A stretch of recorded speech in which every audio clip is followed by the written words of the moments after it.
Florence, welcome to Listening with Leaders. You are the founder and CEO of a company called happycompanies.com. You're a serial entrepreneur with other companies going on. You had a lot of success in life. So I'm really interested, and my audience is going to be interested in learning what makes you tick. So welcome to the show. Hey, welcome, Doug. Excited to be here. So you live in a beautiful part of California, almost as beautiful as where I live, which is just south of Yosemite National Park. You live down in Temecula. And for those that don't know California, Temecula is in Riverside County, southeast of Los Angeles, about probably 100 miles. And it is beautiful agricultural country. Avocado, citrus, all kinds of really beautiful stuff going on down there. Tell us a little bit about your backstory and how you ended up in Temecula, of all places. What's funny is I lived in Orange County when I was last business. And at one point I wanted to build a video production studio because I was running a media agency. And I literally just drove in circles with my wife until we could afford to buy a building. And we'd actually given up. We're never going to own a commercial building. And then my wife said, hey, why don't we go grab a glass of wine down in Temecula? So we pulled off into this town called Temecula. And I'm like, this is great. This is where we should build our life. So I'd love to tell you, it was really planned out, Right. Vision to come to Temecula, but we love Temecula. And there's about 300,000 people that live here, and it's a great family community. And so Right. It's grown a lot, and that's right. It's a big Southern California wine producing industry too. Interesting. I live in wine country actually now. So tell us a little bit about, let's learn about happy companies. Happy companies, in other words, your clients are going to be happy companies because they hire you to do the assessment work and help leaders develop happy companies. Did I get that? Doug, who doesn't want to be happy? Yeah, of course. So I'll give you the quick lowdown of Happy and how it started. But it's interesting. We provide AI enhanced coaching at scale through Slack, Microsoft Teams, and email, Zoom. And so we're really partly technology, partly behavioral science. And really where it came from is my own kind of leadership path. I was a young CEO, 25, 26 years old, and I found an executive coach that really transformed my leadership. And he was amazing. His name was John Delmatoff. And I needed some help. I was running a company with probably 50 employees at the time. If there was something you could do wrong, Doug, from a leadership standpoint, I can assure you, I have checked that box at some point in my journey. And maybe a whole bunch of them right at once. And John really helped me. He helped me first off, learn on listening, right? Something you talk a lot about is effective listening. And I wasn't a great listener. I'm an average listener now. So it shows you going from a crappy listener to just average is can 10x your effectiveness. But I got a lot of value from John. He really helped me learn how to understand other people first, understand what they needed from me. And so Happy came from, I'm 48. So that was 20 years ago almost, or 15 years ago. But I tried to take what John taught me and I tried to extend it to our entire organization. Between full-time employees and contractors, probably a couple of years later, we probably had 80 people. And it was extremely difficult to do at scale. We brought in some coaches, we did seminars, we did workshops, and building people skills and getting your company to communicate and collaborate more effectively together and to build manager effectiveness. It's just really hard stuff, right? It's really heavy lifting. And it was much harder than working with a one-on-one coach. And eventually, years later, and a couple companies later, I was blessed enough to be able to invest in a technology business and do this tech startup. And so now we use AI to personalize and contextualize coaching at scale. So we still believe in human coaches. I usually like to give that as a gigantic asterisk. Leadership coaching, executive coaching, one-on-one coaching, it's still the gold standard. There are no companies that I know of, no matter how good they are, that deploy executive coaches for every single member of the organization, especially new managers. Right. That's one thing that companies don't invest in. And they should invest more, but still, if you have 1,000 employees or even 100 employees, the idea that you're going to hire an executive coach or a leadership coach for every member of the organization, including your younger starting individual contributors, is not practical. Right. And so Happy uses science and technology to do that at scale and actually support the human coaches. And so we work with a lot of coaches, a lot of partners, consultants that work with executive teams, leaders, VPs, managers, and then they'll bring Happy into the organization to be able to support the organization at scale. So this is an app that you're developing or you've developed? Yeah, it's live. Yeah, we've got plenty of clients already. So yeah, so how it works is it is an app and your company signs up for it or your team. But we deliver the coaching right through the tools that you already use. I'll give you an example. Give me the name of somebody you work with, any person's name you work with, or somebody you worked with in the past. I don't know. Most of my work is confidential, so I really, Give me any I'll say name. Jason Grubin. Jason. Okay. Jason. So let's say you and I and Jason work together, and Mhm. let's call it Doug Inc. Okay. If we work at Doug Inc. and you're the CEO, and we're all in Happy, we've all got Happy profiles. So we go in and take a brief assessment in the Happy app, and everybody in Doug Inc. is in there. And let's say you and I have a meeting tomorrow, and Jason's got in the meeting too. And we want to have an effective meeting with you. Let's say our organization uses Microsoft Teams. So at 9 o'clock in the morning tomorrow, before our meeting, I get a message that says, here's some tips for your meeting with Doug. Here's 3 actionable tips for your meeting. And Jason gets an email that says, hey, here, you're going to meet with Doug. Here's a couple tips for your meeting. And Happy knows you, but it also knows Jason and knows me. Wow. So the advice it gives Jason and I is different because we're different. And so it uses our behavioral style and yours to make actionable recommendations and insights and coaching. And it does this to the entire organization at scale. So everybody gets a piece of daily coaching at 9 or 10 in the morning, but it also has on-demand coaching. So you can do it through Slack or Teams, but you can also go into the app and you can say, hey, I need to resolve a conflict. I need to pitch someone an idea. I need to give someone an employment review. I need to have a more effective meeting. I need to run a more effective meeting. There's self-improvement side. There's a conflict resolution side. And I'm not saying, this is the thing I would say again, for the abundance of caution. If you're working with a CEO and you're working through a sensitive long-term issue, a human's more valuable and more contextually relevant than a piece of technology giving you a piece of advice. Right. But if you're a 30-year-old manager and you have 3 or 4 employees you're working with every day and you've got some conflict you're sorting through and you don't have access to an executive coach or a leadership coach, Happy's like a great resource for you to use that is based on behavioral science. And we work with a lot of coaches that look up their clients and their clients' fellow employees and vice versa to get some context on their guidance. Wow. As a coach, it's hard to coach someone if you don't understand the people that they're working with. And of course, you ask them, tell me about Jason. The problem is you're getting a little bit of a biased view, right? Because now Absolutely. you're looking through the lens of somebody else and you're coaching through some lenses, which is okay. But so that's what Happy is. It's been an awesome project. That sounds like a really cool project. Yeah, And you get a lot of things, Doug. It's interesting that you wouldn't think. You might have a lot of assumptions, for example. Like, why would a CEO need something like this? The CEO has access to their 8 executives. They don't realize the CEO has to deal with maybe 100 employees. If there's 100 employees, they probably have to interact with 50 to 60 people. right.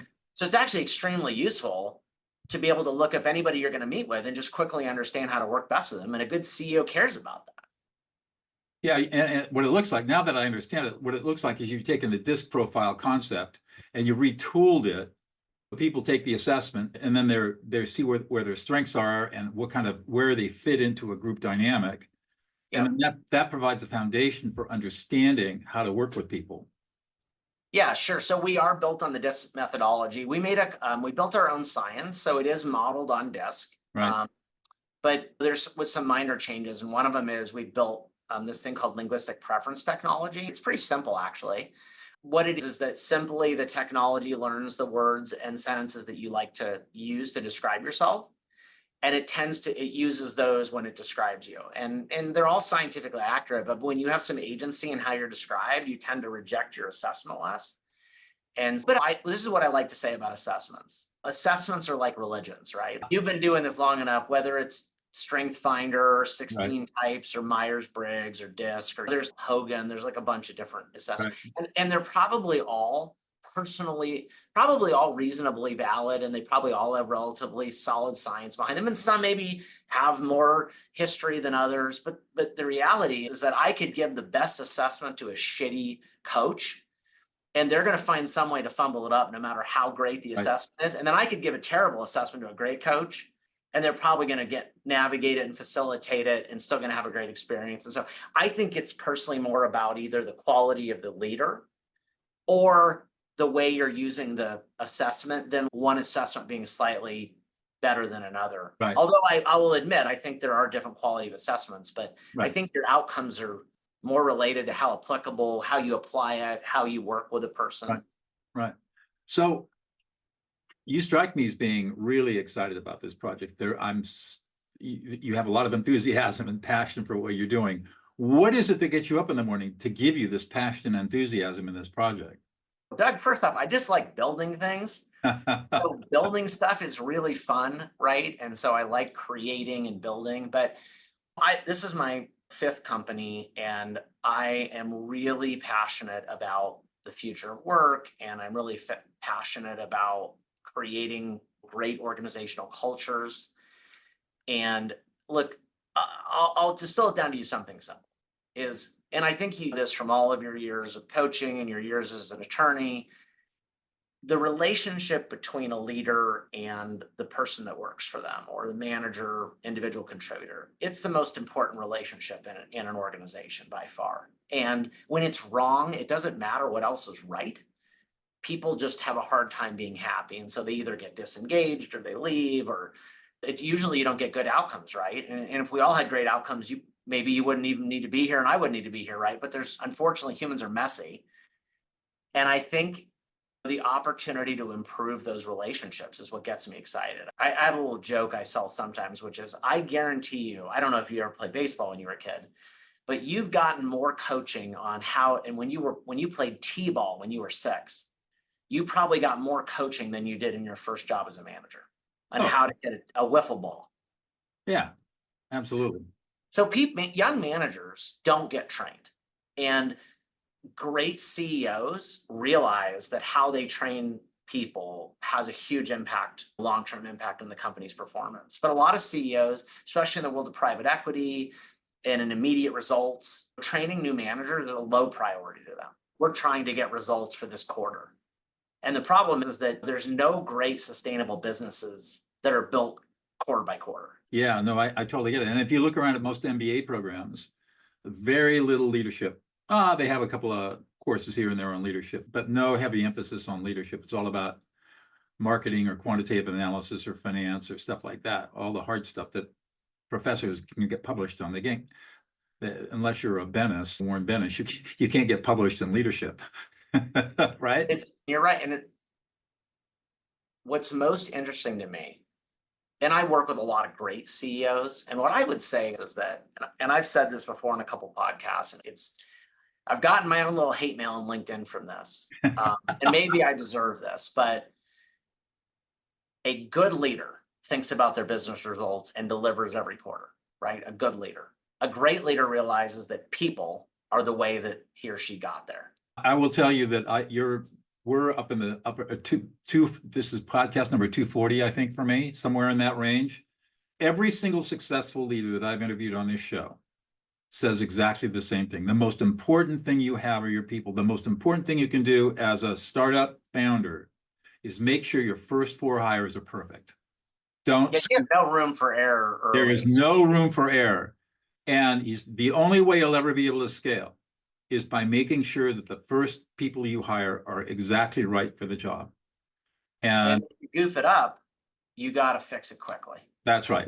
You don't have time on runway and bandwidth and all that. Right. That's you right. can't sit and that's tough too, because there's some great people, but they're just that aren't great for your startup. Exactly. So you're in good company. It's not a scientific sampling, but I can tell you that the vast majority of people I've interviewed all say the same thing.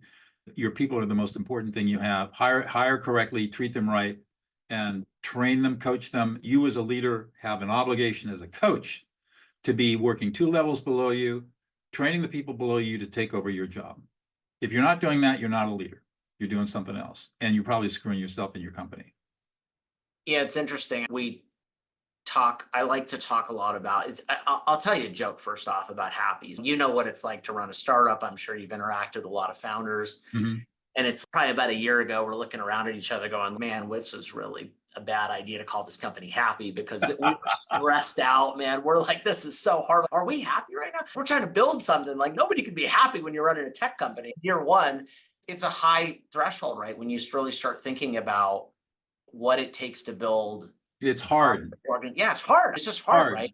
I'm the VP of a startup and a major investor. We've been struggling for 14 years to get a product to market fit. We have an amazing product.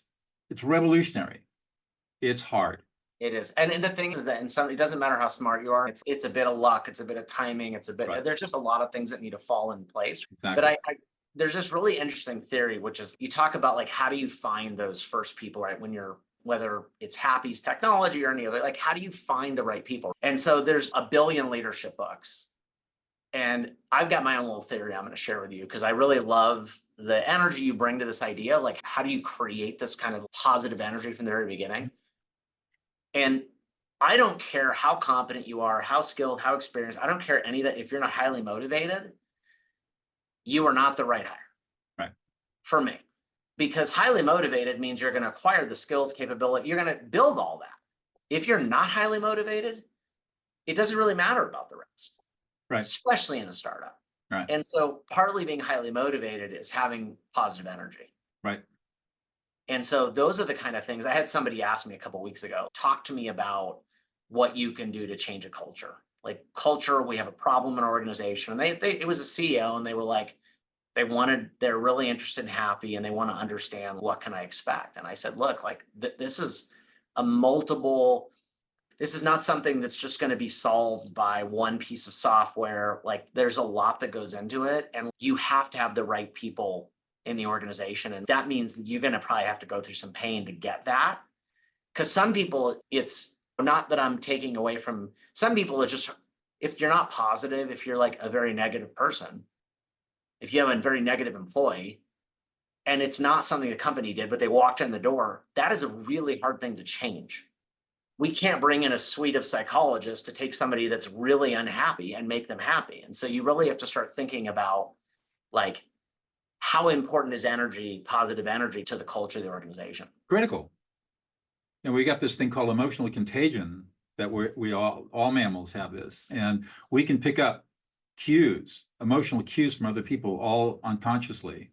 And we pick these cues up fast. The perfect example is the antelope. You see a herd of antelope, one animal picks up, two animals look up, three pick up, and boom, they're gone. How do they communicate? And this is something that mammals have evolved over millions of years to survive. And humans are no different. You get one negative person in an organization, and you don't take care of it, that emotional contagion is going to spread throughout the organization, and there's no way you can stop it. Yeah, and I agree with you. And I would say, I'm not saying that look, I've been negative at times. I've been down at times. I think everybody has gone through, we're all human. But I was saying, we're really talking about chronic. Everybody. Everybody's up and down. Yeah, and I think that's the thing. And sometimes it's the organization's fault. Sometimes the organization has muffed something. But I just think it's like one of those things where you have to be, there has to be a high degree of intentionality behind your hiring. And the thing is, most people that are probably in that bucket of being unhappy, chronically unhappy, some of that could be they just haven't pursued the passion or something they're really passionate about. So it's in the right organization. Organization might bring them a lot of joy. Yeah. So right. You have to really think about that. It also strikes me that if you're a high up in leadership position, CEO or high C-level, you've got to develop yourself. You've got to be self-aware and you've got to be able to emotionally self-regulate. You've got to be able to have leadership empathy and read your people and understand what they're experiencing and feeling. Because without those skills, you're like a blind person and all this stuff is going on that you're not even aware of that is profoundly affecting how the organization performs as a unit.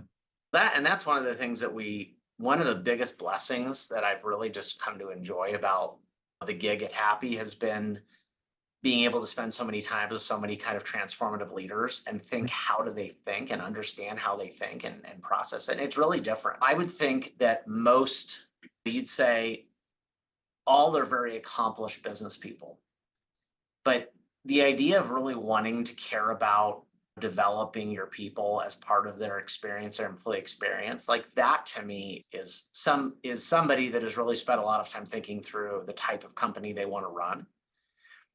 Because look, Happy and coaching, what you do, in many ways, there are a lot of CEOs that think that's just a vitamin, or a lot of leaders. And the question I like to ask is, make an inventory of the things you do for your people and really think about it. And it's experience that an employee gets from working for you is a lot more than just the paycheck that they get that gets deposited every 2 weeks. That's So right.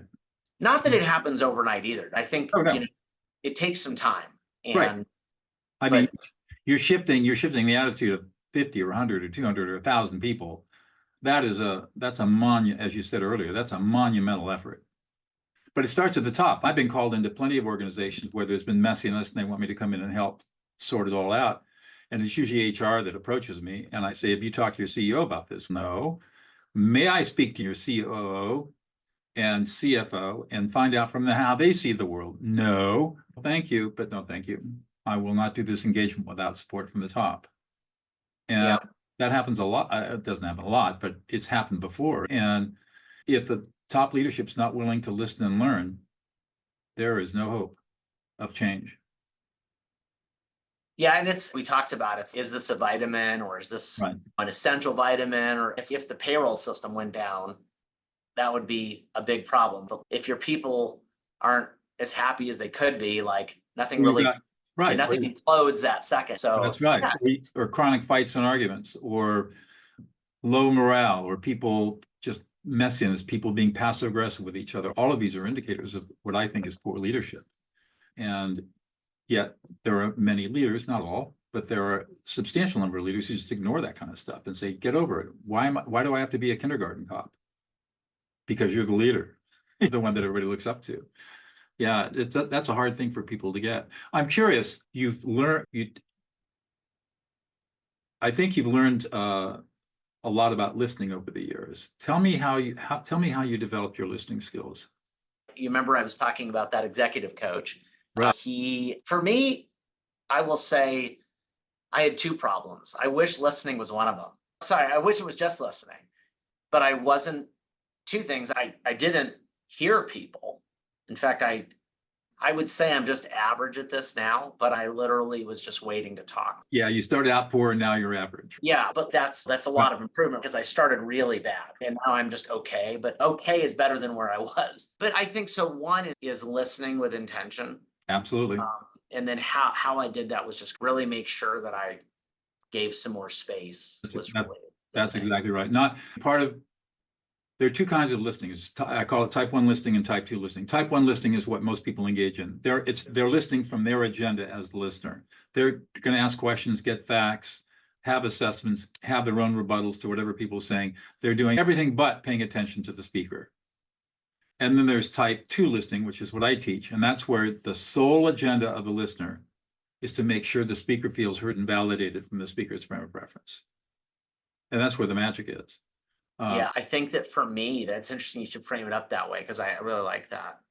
I obviously I've spent a lot of time thinking about this. I stumbled into this as a way in my mediation work as a peacemaker and mediator, trying to figure out a way to calm angry people down. And I had this epiphany back in 2005.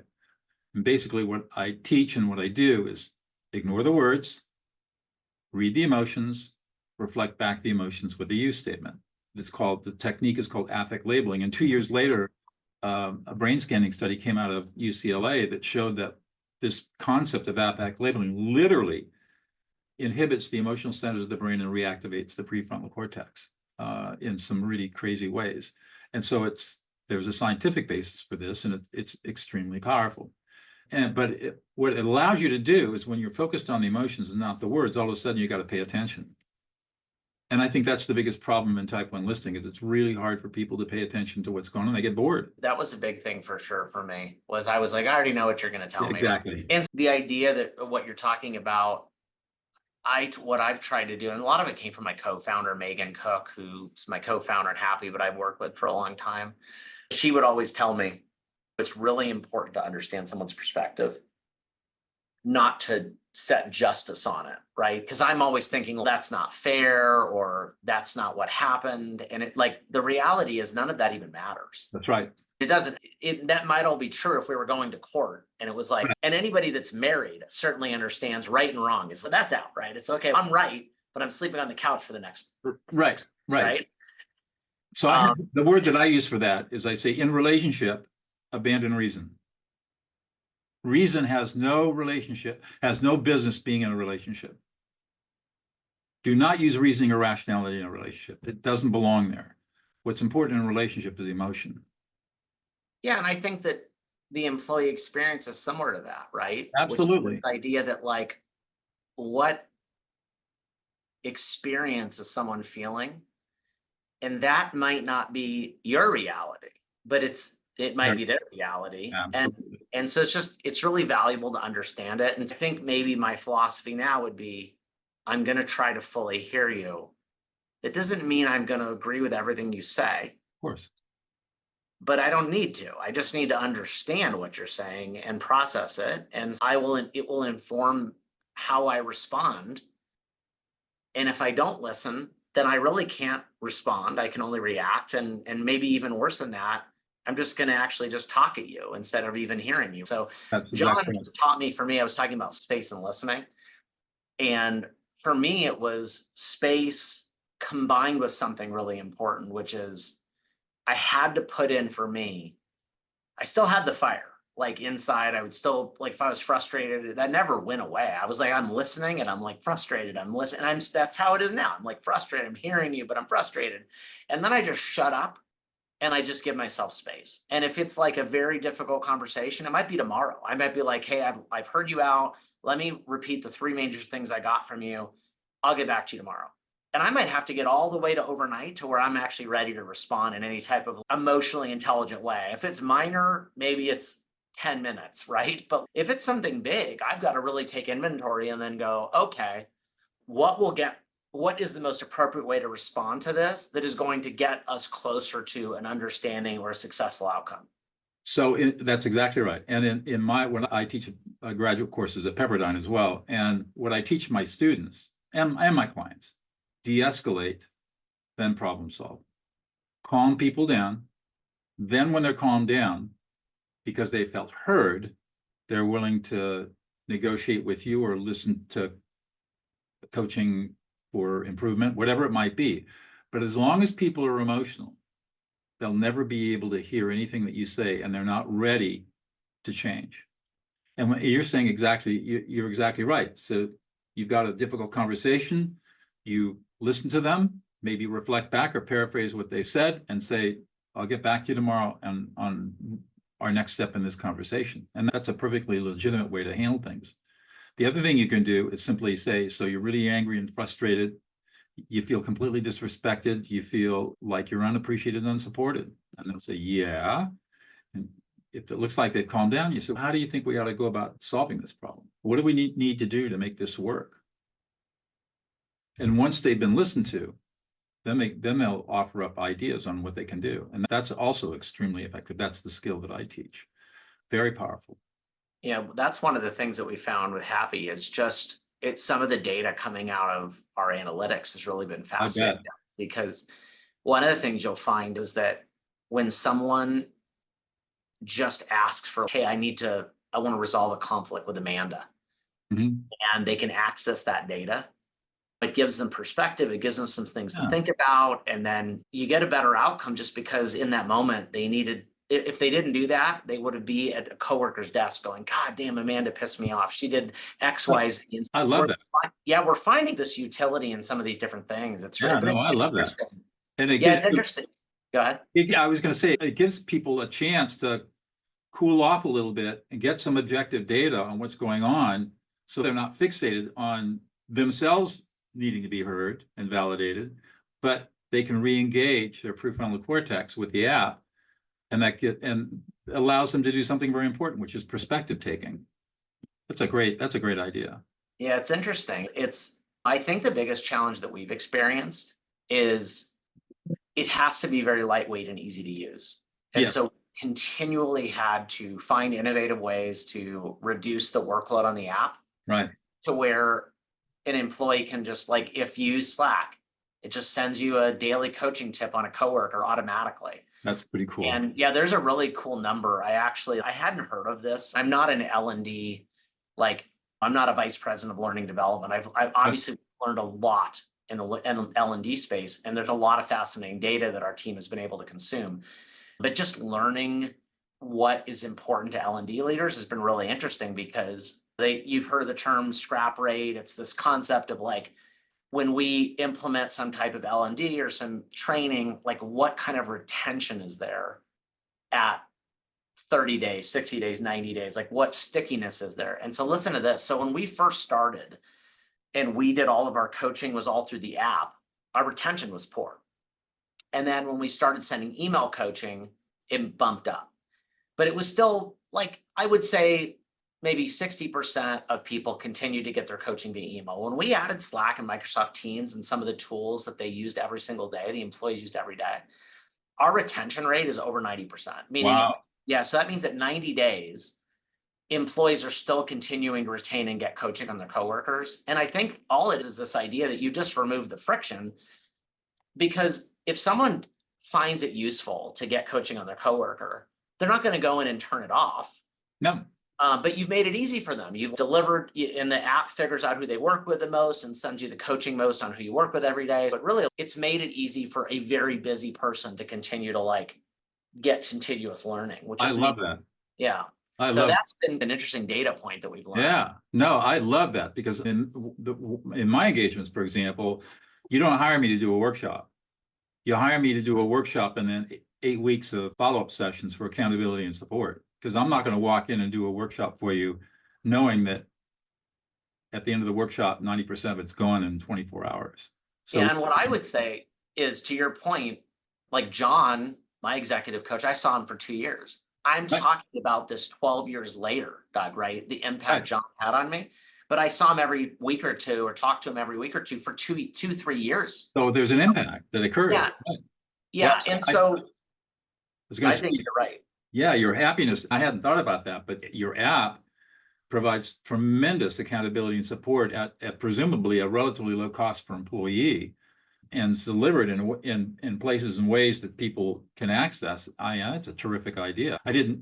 Now I'm beginning to get excited about what you're doing. I think you have a really cool idea, and I hope it catches fire because I could see the stuff that I teach. Somebody being able to go onto an app and say, I got a conflict with Mary, what do I do? And so tell me what's going on with Mary, and type in a little bit and it comes back. So this is what you need to say to Mary. And all of a sudden now they're getting the script on exactly how to listen and respond to Mary. That could be really cool. Doug, you mentioned the cost. You can't put a price on happiness though. No, you can't. And I understand that, but I teach. That's my joke. I understand. And yet I have to. Of course, you can't put a price on peace either. What's the value of being able to stop fights and arguments in your life forever? It's priceless. That's the thing. One more. Are you available, Doug? I just want to make sure after this, I'm going to just pipe my wife in for you to talk for a little while. We can talk about that. Okay. I wanted to ask you one more question before I let you go. This has been an amazing conference. I could go on for hours, but my audience has a short attention span, as you can well understand. What's one thing about yourself, James, that we would never know about unless you revealed it to us? One thing that nobody would know about. I have learned over my life. So I come across as passionate, very confident, determined, started multiple companies. Everybody is just as insecure as everybody else. And at a very young age, like I had a lot of insecurity. And one of the ways that I've attacked that is just by going out and trying new challenges constantly. And so probably the biggest thing, I've driven a race car 200 miles an hour, won 2 championships. I'm learning how to fly, run a tech startup, all this fun stuff. But it all comes from not this base of like overconfidence. It actually comes from insecurity. And I am just as nervous and uncomfortable as any other human, including any employee that walks in the door of a new company when they're 18 years old. There you go. Pilot, huh? I've been a pilot for over 40 years. Oh, really? Okay. I'm 9 hours into my flying. So good for you. You're not too far away from soloing. Yeah, I'm close. I've been doing landings. So on Saturday, I had to land in a 14-knot crosswind 6 times. There you go. That's the way. That was not the most fun thing in the world, but it's going to be challenging. I thought I was a hero, Doug. The previous day there was no wind. I'm like nailing my landings, and then here comes the crosswind, and now I'm like, don't know what a rudder is anymore. It's all about learning. James, it's been a great conversation. Thank you so much. Hey, Doug. Thank you very much. You're welcome.